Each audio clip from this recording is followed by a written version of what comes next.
Hey everyone, my name is Alex and welcome back to a brand new video. Now, Humankind has been out for a few days now and I've made a lot of mistakes, but I have been learning and I thought it would be useful to share some of my findings. So in this video, I'm going to be giving some of my biggest tips, my 5 biggest tips for the early game, covering the Neolithic era and the beginning of the Ancient era. These tips will hopefully help you make the most of those first turns, and yeah, hopefully you will enjoy. So make sure you leave your tips down in the comments so I can compare mine to yours, and hopefully together we can come up with some good ideas on how to proceed in the early game, and make sure you subscribe for more videos like this. So tip number 1, the first unit you get in the game right at the start of the Neolithic era is the hunting party. Now these are way more powerful than you first think, and the best way to make the most of them is to send them out to explore the world around your starting location. As you explore, make sure you're looking out for curiosities which will give you some food or some influence and science. Now, the reason the hunting party is so powerful in my opinion, and sort of the big tip here, is because upon collection of 20 food they can multiply, meaning your one hunting party suddenly becomes 2. If you split these up and send them in different directions, again trying to find as many curiosities as possible, as you keep finding food the process keeps repeating itself, acting sort of as an early game snowball effect, meaning you'll end up with a good number of units, which as you'll see later on is brilliant for growing your cities and territory as the game progresses. So once you move on from the Neolithic era, the hunting party becomes a scout, losing this ability, so I'm kind of interested to think that in some situations, could it be worth maximising your time in the Neolithic era, maybe even extending it by 1 or 2 turns just to get as many of these units as possible, and you'll sort of see why later. Following on from this, the second tip here is to remember to ransack, which allows you to attain food and other resources in a more aggressive way early game. You can do this by pressing the ransack button on the unit menu, and in the Neolithic era, ransacking a lair is a brilliant way of attaining a further 20 food, and therefore, as I just mentioned, adding an additional hunting party in just 1 turn. I continue to ransack into the Ancient Era too, targeting sanctuaries because I'm horrible like that, but those give worthwhile bonuses as well. So yeah, early in the game, make sure you're not scared to try ransacking things, make sure you keep exploring with your units because it really is worth it. Tip number 3, and for me this is a really big one, and that is to grab land early. Now, I'm no grandmaster at this game by any means, and I'm not even playing on a particularly hard difficulty yet, but if you don't land grab early, you're going to find the game tough. And taking land once it's been claimed by another faction is a lot more hassle than possibly losing it if you can't or don't feel like it's worth defending it later on. If you place an outpost somewhere but lose it, it's not the end of the world. Literally just grab as much land as you can.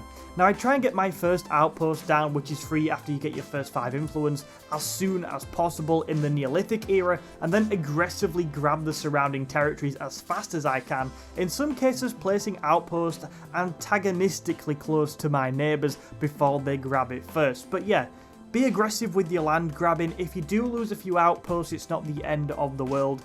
The most important thing is that you do not have to go on the offensive early game, make sure you grab that land first. By the way, for a little bonus tip, claiming land or placing outposts in land which borders your cities or your attached outposts, so essentially land which is next to what you already own, is a lot cheaper in influence than actually putting an outpost in some land far away where you are nowhere near it. So do actually grab the land that's closest to you, that is the most economical way of doing it. Now, since I just mentioned it there, I should probably have a tip on influence. Influence in the early game is primarily used as the currency you need to place outposts, convert your special chosen outposts to cities, and then attach the other unchosen outposts to such cities. Essentially to land grab early on, which is what I've just been telling you to do, and then consolidate this territory, you're going to need lots of influence, because the more you expand, the more expensive creating outposts and cities etc. becomes, so yeah, you're going to need a lot of influence, and as you play this will make sense.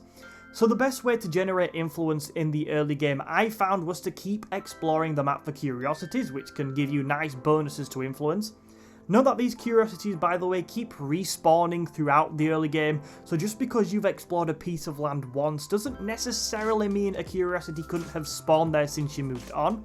The second way is to make your first city after entering the ancient era, as that will generate influence. And then after that, though I'm only a few days in here, I always go for an early pottery workshop as the first building in my city, because that gives a further +4 bonus to influence per turn, and +4 influence per turn in the early game is actually really useful. So yeah, make sure you're trying your very best to generate as much influence as possible using those sort of tips I've just mentioned there, because that will allow you to land grab.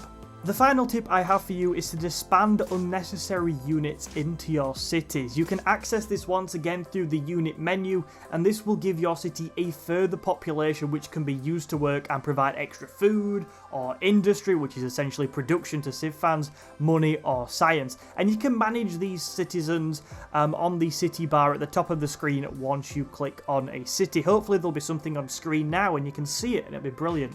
Anyway, population also works the other way, so when you build a unit, your city loses a population.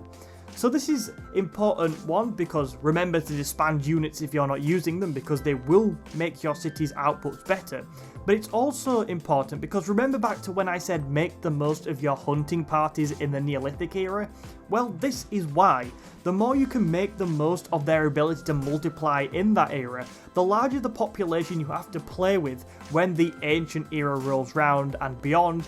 And obviously, it's all a snowball. If you have a larger population city in the early game and you can work more of those things, generate more food, that's only going to snowball as the game progresses. So I really do think that, remember to disband them, but yeah, the hunting party in my opinion is a very useful unit early on. So there you have it, my 5 top tips for the early game in Humankind right now. Let me know yours down in the comments. Any kind of tips I'm sure will be useful to the community, and make sure you subscribe if you want to see more videos like this soon. Thank you so much for watching this video today. To see another one of our videos, then check out the video in the box on screen right now. Also make sure you hit the like button on this one and subscribe to the channel for more. Thank you for watching. My name is Alex and I will see you in another video soon.